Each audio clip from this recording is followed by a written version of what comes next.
pelajari ada 9. Yang pertama,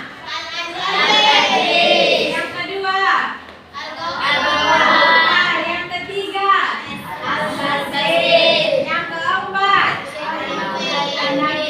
Yang kelima, Ar-Rum. Yang keenam, Al-Barru. Yang ketujuh, Al-Fatah. Yang kesembilan, 8, Al-Adil. Yang kesembilan, Al-Qayyum. Berdiri sendiri. Ya, berarti masih ingat dan masih hafal, walaupun hanya sebagian. Nah, kita lanjut pelajarannya, yaitu iman kepada makhluk gaib. Apa arti iman? Makhluk gaib itu tahu, makhluk yang tidak dapat dilihat. Yang termasuk makhluk gaib ada 4, yaitu malaikat, jin, iblis, dan setan. Tapi yang dipelajari pada waktu ini adalah, yang pada hari ini adalah tentang malaikat. Nah, makhluk alam gaib. Makhluk alam gaib. Seram didengar? Alam gaib. Kita alam semesta. Manusia itu nampak, bisa dipegang, bisa dilihat, dan bisa dirasakan kehadirannya. Di sini adalah tentang iman kepada yang gaib. Artinya membenarkan berita gaib dengan lisan, keyakinan, dan amal perbuatan. Iman juga ada, rukun iman kita ada 6. Pertama, iman kepada Allah. Kedua, iman kepada malaikat. Ketiga, iman kepada Rasul. 4, iman kepada Islam. 5, iman kepada 6, iman kepada yang kedua adalah iman kepada malaikat. Malaikat itu termasuk makhluk gaib. Dengan membenarkan berita bahwa memang ada makhluk gaib, ada malaikat, ada jin, ada setan, dan ada iblis. Di sini yang perlu kita pahami adalah iman kepada makhluk gaib. Yang pertama, malaikat. Sifat dan tugas malaikat. Malaikat itu adalah makhluk yang diciptakan Allah dari cahaya serta mempunyai ketaatan yang sempurna dan mempunyai kekuatan untuk melaksanakan ketaatannya itu. Malaikat itu berjumlah sangat banyak dan tidak ada yang dapat menghitungnya kecuali Allah Subhanahu wa Ta'ala. Malaikat tadi adalah makhluk yang diciptakan diciptakan Allah dari cahaya ataupun nur. Malaikat itu ciptaan Allah dari nur ataupun cahaya. Serta malaikat adalah makhluk yang taat. Dia sangat taat atas perintah Allah. Disuruh berdiri, dia berdiri. Disuruh bertasbih, maka dia bertasbih. Tidak seperti manusia. Apa yang disuruh itu yang dilakukan. Berarti belum cocok untuk menjadi malaikat. Malaikat memiliki sifat-sifat tertentu. Yang pertama, tidak pernah durhaka atau membangkang terhadap perintah Allah Subhanahu wa Ta'ala. Yang kedua, tidak berjenis kelamin. Yang ketiga, tidak makan dan tidak minum. Yang keempat, tidak tidur. Yang kelima, tidak mempunyai nafsu. Dan yang keenam, tidak dapat dirasakan dan dilihat oleh manusia. Yang ketujuh, tidak berkembang karena tidak punya kreativitas. Dan yang kedelapan, tidak diserahi tugas menjadi khalifah di muka bumi. Yang kesembilan, tidak ada yang mengetahui jumlah malaikat kecuali Allah Subhanahu wa Ta'ala. Dari sifat-sifat malaikat yang 9 ini, nah yang pertama, tidak durhaka dan atau membangkang terhadap perintah Allah. Malaikat itu orang yang taat. Malaikat adalah makhluk yang taat kepada Allah. Tidak berjenis kelamin. Malaikat tidak memiliki jenis kelamin, tidak laki-laki dan tidak perempuan. Manusia ada 3 jenis kelamin. Yang pertama laki-laki, kedua perempuan, ada namanya unsa. Dia memiliki 2 jenis kelamin, yaitu laki-laki atau perempuan. Dan yang ketiga, tidak makan dan tidak minum. Manusia memerlukan makan dan minum. Makan 3 kali sehari akan sehat. Minum harus banyak minum. Yang kelima, tidak mempunyai nafsu. Tidak mempunyai nafsu. Mengapa tidak mempunyai nafsu? Karena memang malaikat diciptakan dengan sifat-sifat yang demikian itu. Maka dia adalah makhluk yang paling taat. Kalau ada nafsu malaikat, dia akan ingkar kepada Allah. Nah, manusia yang memiliki nafsu seperti kita inilah, karena nafsu pengen punya harta yang banyak, pengen jadi orang kaya, dia tidak jujur di dalam pekerjaannya. Dia mempunyai pikiran yang kotor agar mendapatkan kekayaan dengan cara yang tidak halal. Semua dikerjakan karena nafsu. Nah, kalau malaikat itu diciptakan ada nafsunya, berarti dia tidak akan taat. Makanya manusia ini paling banyak nafsu untuk berbuat kejahatan. Kan? Dia selalu pengen makan bakso, ada nafsu makan. Nah, semua manusia memiliki nafsu. Sebagian ada yang nafsu yang baik, ada yang buruk, dan ada yang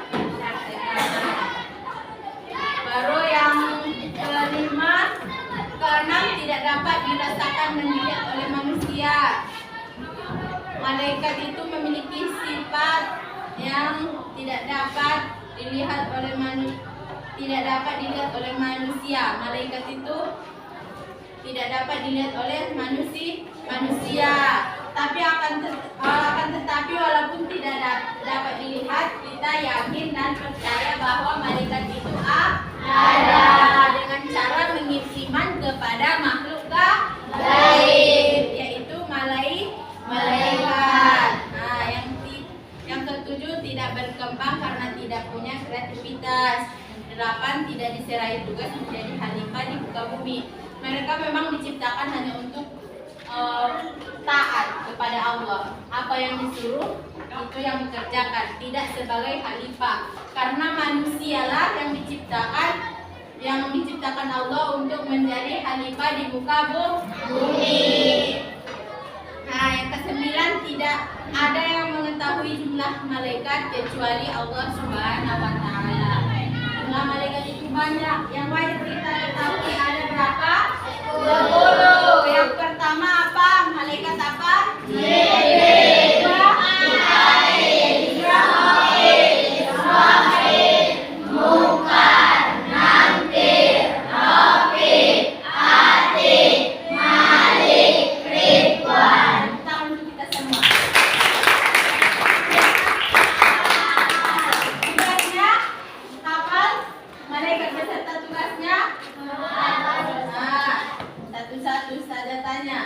Malaikat Jibril, apa tugasnya?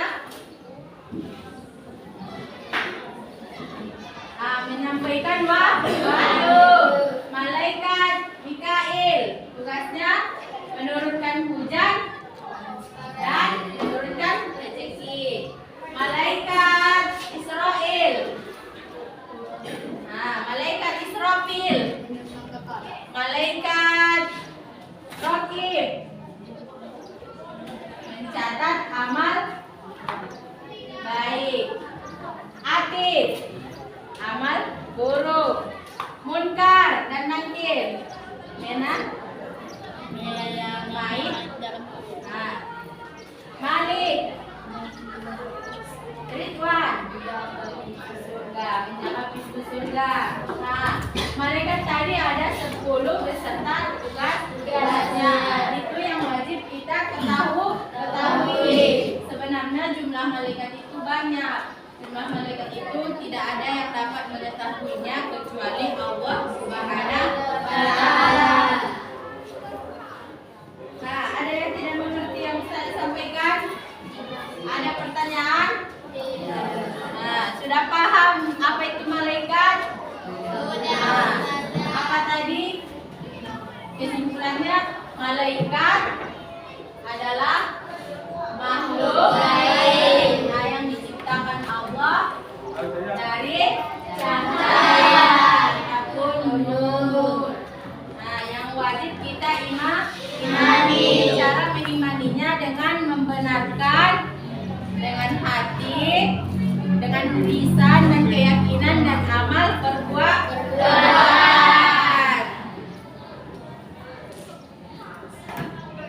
Kita ulangi sekali lagi yang nama-nama 10 malaikat yang wajib kita ketahui beserta tugasnya. Yang pertama, malaikat Jibril, tugasnya menyampaikan wahyu. Mikail, tugasnya menurunkan hujan ataupun rezeki. Yang ketiga, malaikat Israfil, menyampaikan nyawa. Malaikat Israfil, malaikat Raqib, tugasnya tugasnya yang malaikat Nungkar dan menyiksa mayit di dalam kubur. Malik dan Ridwan menjaga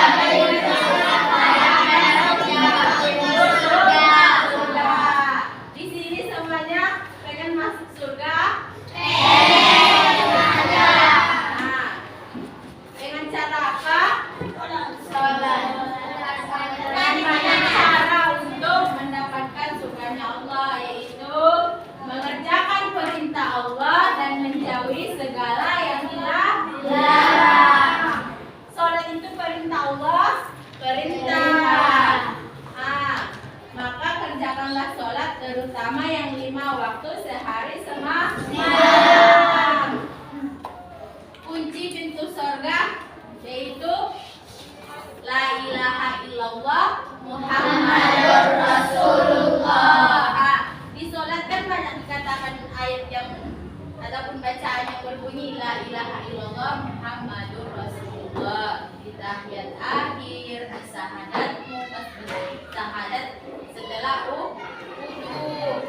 Maka kerjakanlah apa yang diperintahkan Allah dan jauhilah segala yang dilarang. Nah, sudah paham semua? Sudah.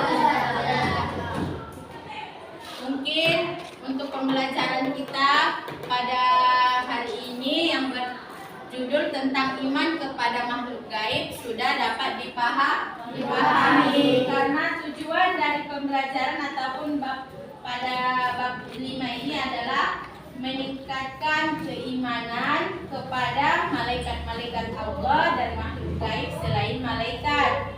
Tapi itu nanti selanjutnya untuk kita pelajari. Nah, yang harus Ustazah jelaskan tadi itulah menjelaskan pengertian iman kepada malaikat Allah Subhanahu wa Ta'ala dan makhluk gaib lainnya seperti jin, iblis dan setan. Nah, yang perlu kita tingkatkan adalah keimanan kepada makhluk gaib yaitu malaikat. Dan nanti selain malaikat juga ada di pembelajaran berikutnya yang berjudul tentang cara beriman kepada makhluk gaib selain malaikat yaitu jin, iblis dan setan. Mungkin itu saja yang dapat Ustaz sampaikan pada hari ini. Semoga bermanfaat dan dapat dipahami dan dihafal yang malaikat beserta tugas-tugasnya dan diketahui tentang sifat-sifat malaikat. Nah, jangan lupa ya pelajaran hari ini. Untuk pembelajaran selanjutnya minggu depan yaitu makhluk gaib selain malaikat yaitu jin, iblis dan setan. Wabillahi taufiq wal hidayah. Assalamualaikum warahmatullahi wabarakatuh.